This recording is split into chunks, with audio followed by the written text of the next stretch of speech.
I'm Robyn Wallis, and today I'm here with Biometrix. How are you all? You good?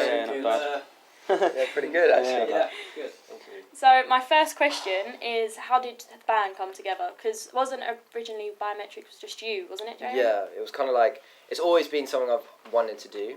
Like I've always kind of, like DJing, I find DJing a bit boring personally. And then it's kind of like, Laurie, I came to ACM, and Laurie's kind of always done the whole sort of drum and bass, dubstep, drumming thing. It's sort of his niche, and then he contacted me at first. I ignored you the first time, didn't I? You did. Parred him off the first time, didn't ignore, because I was like, I'm still settling in, don't want to do this. And then later on, I was kind of like, let's try the band. So we got Laurie involved. It started off as just us two, and then Laurie knew Rob. Rob can pretty much play anything. We used to be in a jazz band, me and Rob. Yeah, we've played in many gigs up north. Wow. Yeah. So it's sort of, so yourself. so it's sort of like, Laurie then kind of, like we got Robyn, and then Rob knew Adam. We had a few line-up changes along the way, and then sort of Adam kind of fit the guitar part perfectly, really. Because you guys kind of knew each other anyway, didn't you? Yeah, we went to college together. We knew each other from back up north. Oh, cool. So where did the name Biometrix come from? Google. So when I was producing, when I was like a loner who just sat in my room writing beats on Fruity Loops, I kind of had this really bad name to start with for like the first couple of years. What was it? Don't know if I should say that. Was it DJ Me? Okay, Yeah. we've got another one. Oh God, yeah, it was like I used. So embarrassing. No, okay, so I called myself DJ Me, right? Which at the time I was like, yeah, that's really cool because it's like DJ Me, but no one got it, so I realised I actually looked like a moron. So then decided to change the name to Biometrix, kind of because at the time, like people were saying the sound was, they'd hear the track and they'd know that was me who made it. So Biometrix is kind of like it's about like genetic identification and stuff. So it's kind of an identity thing. That's kind of where the name came from. But yeah, it kind of just stuck. And then we put an X on the end just because X is Just cooler. because it looks cool. It's cooler than spelling words properly, really. So what's your influences as a band? Metal. ADHD and Metal. really. Yeah. Dubstep acts. It's kind of a mixture of everything. Like not too much metal, but we love the energy of metal. But then obviously like drum and bass, house, dubstep. Brostep. Dubstep. American branded dubstep. Brostep. Yeah. God. That's what it was. Now it's kind of everything really. Electronic dance metal. I'd say that's what it EDM. is. It's dance, it's house, it's drum and bass. It's fucking. It's whatever metal. you want it to be. It's like hardcore. We've got beat downs and we've got like melodies and it's all kind of electronic and live. So it's Pretty much. It's my favourite band anyway. Yeah, it's like It's not mine. catchy choruses, catchy melodies, and then just energy. It's just about energy, really. That's literally what Biometrix has and always will be about, really. Just people And laptops. losing themselves to it. Yeah. Got many laptops on stage. Our setup is incredibly big and Such complex. So you're on tour at the moment. How's it going?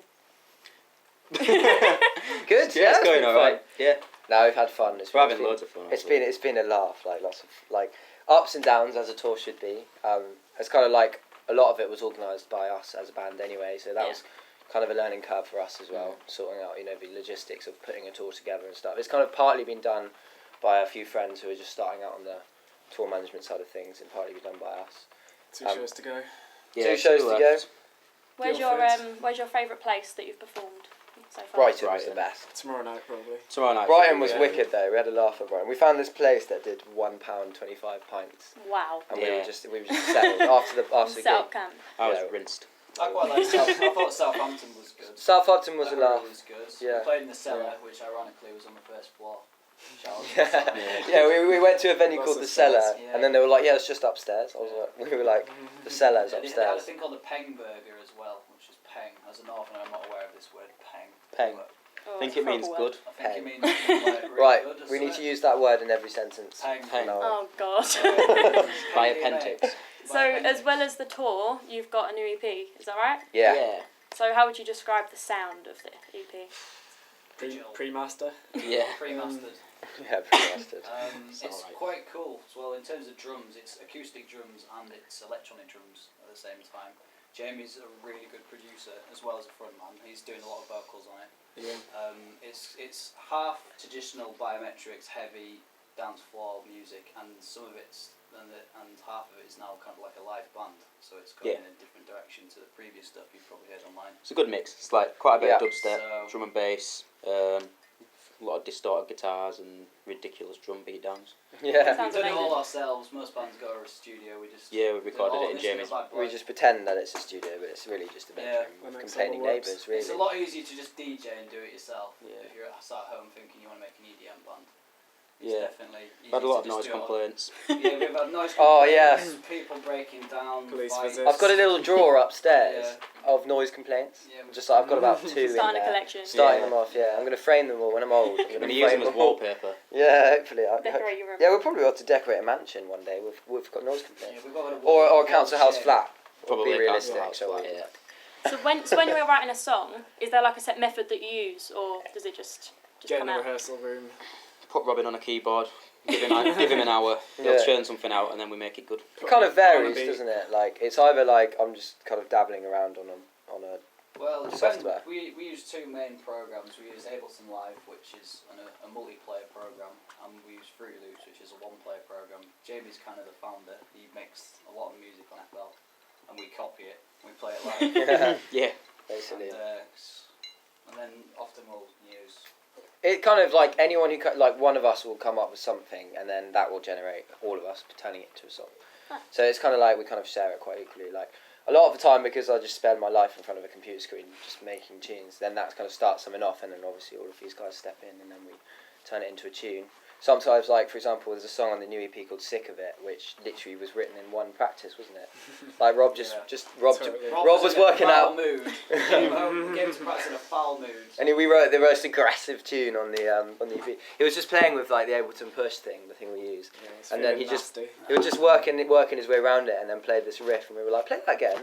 And then that was it. We'd sort of started the song off, and then Yeah. so yeah, there's long answers here, but it's, Yeah. It's fine. I'm liking all the long answers. there's no set method, I'd say. We Kind just of- You can edit us to sound really funny or really bad. Yeah. We sit down and score everything out like orchestral oh composers. yeah, Yeah. we all rehearse. So we write everything down in sheet music, and then we send it off to. Yeah. That's bullshit. John Williams. We write most of our things on the oboe. Yeah, the oboe, but it's a MIDI oboe. Media. USB, A mobo. mobo. Mobo. They're going to win a That's mobo already a one thing. day. Mobo. I bet it is. Talking There of you that, go. where do you see yourself in a year's time as a band? What are Europe, you hoping for? we're going on tour in Europe. Yeah. That's our ultimate goal at the We're moment. probably a lot more skinny than we are now. Yeah. Yeah. Yeah, we're not even thinking about money. And a lot more noise complaints. Probably. Yeah, more noise complaints. Well, we had the police round yesterday, so I think we're good for noise Yeah. complaints at the minute. Why with the police round? Oh, well, Let's not Community go into that, shall we? relations. Oh, God. Yeah, I'd say our goals for next year. I mean, obviously, this year's sort of been about sort of turning the band into an actual thing, a sort of product in a way. Got the website up. Adam's designed us a website, which is great. Biometrix.com. Yeah, shameless plug in there. Biometricsmusic.com. We've just got the t-shirts made and stuff. This tour is sort of like a tester for us, and then next year we're just going to go all out, do the big thing. We're aiming for Europe and then America. That's our goal. So, if music wasn't an option, individually, where do you think you would have gone with your career path? Ooh. Laura, do you want to start? Individually, if you start. Me, I'd probably still be working at gearformusic.com. There's another shameless plug, but that's a music instrument website I used to work for, and I'd probably be still selling their drums and trying to make this band, which I've got now, literally, and be 50 and still be trying to do what I'm doing now. So that's what I'd be doing. What would you do, Rob? I'd probably be back in York by now, working at some bar, just paying the rent. They'd probably be doing the same. You'd be I didn't managing Robyn. Yeah, I don't really. Yeah, I do Robyn. Manager. I've never really had a backup plan. I've always thought that if you don't have a backup plan, you've Yeah. got to follow the first plan Yeah, until absolutely. the end. Could not be music. Yeah, in philosophical, you know. Oh, Adam, that's real deep. Yeah, I'm deep. I'm a So deep deep. guy. No, How about you? kind of the same. I think like music has always been. It's just there's never been another option. Like it's either go for it and mess up, but still go for what you want to do. Or I think if I had to do something else, it'd be something in marketing somehow. Sales based. I don't know, or sales. Yeah, I don't really know to be honest. But that's sort of like oh no, if it happens. But Yeah. that's like 0% of what I'm thinking about at the minute. I think it's pretty much the same for all of us. Positive thoughts. Yeah, you can come see us in Sounds McDonald's really next year. worried. like, yeah. I will want fries with that, that's fine. Yeah, fries. Yeah. So, as the last question, do you have any advice for aspiring artists? Get yourself a copy of FullVolume. Get a good laptop. Yeah. And Yeah. do it all yourself. Quantize it. Don't get session musicians. don't get any live players. Yeah. Don't try and make an EDM band because you'll need at least 12 DI and Oh, shut up. If you do get live players, get good live players. get Yeah. good ones. Just try your Don't best. trust Try your novice. best. Try your best. That's all anyone can ask. I think it's important, most of all, what when people are starting out, like, they feel because they've got these inspirations who are, like, obviously sort of been doing it for years, they're very quick to put themselves down because when you're starting out, you're not going to be at that level straight away. So I think, for me, what I've always said and what I've always lived by is just don't be a perfectionist and just put out what you're doing. And then if people like it, then they'll latch onto that. Don't start making house music because everyone makes house music.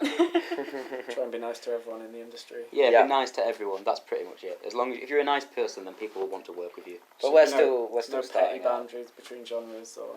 Yeah. A lot of these are lessons No that we're all rivalries. still learning as well, obviously. Yeah, because we're horrible people. Yeah, we hate each other, Yeah.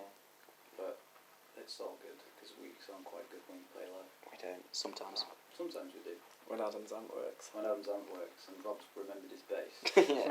We had to drive back from Brighton the other day. 'cause we When forgot the space. drums, guitar and bass are all muted, then it Yeah. sounds When fantastic. Jamie remembers to load the project file up, we sound quite good. Yeah.